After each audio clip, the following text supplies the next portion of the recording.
Another labor and delivery unit is shutting down, and this time it's in South Memphis. Methodist Le Bonheur Healthcare just announced a major restructuring plan that includes permanently closing the labor and delivery department at Methodist South Hospital effective August 1st. Services will be consolidated to two other facilities, Methodist Germantown and Methodist Olive Branch. So that's a big deal for residents in South Memphis who will now have to travel significantly further to access safe maternity care.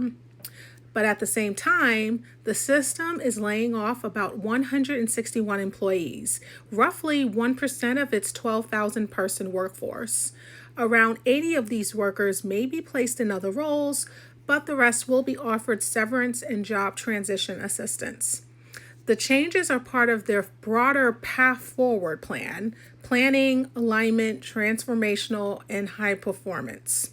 Executives claim the decision was driven by a steady decline in birth volumes at Methodist South, with a 43% drop in deliveries over the last 5 years. But this isn't just about one hospital. I've personally reported on this trend before. Maternity units across the country are shutting down, particularly in low-income urban and rural areas. So what does that mean in actual practice? Pregnant patients are forced to travel farther for prenatal visits and delivery.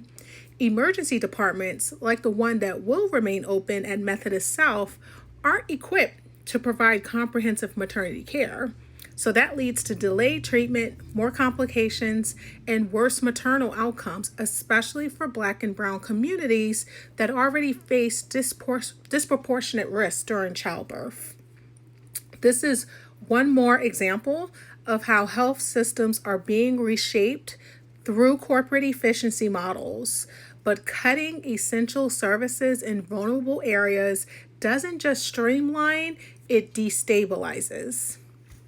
So while Methodist Le Bonheur says it's reaffirming its commitment to the Memphis area, the question that remains is this: which part of Memphis still gets to count on that commitment?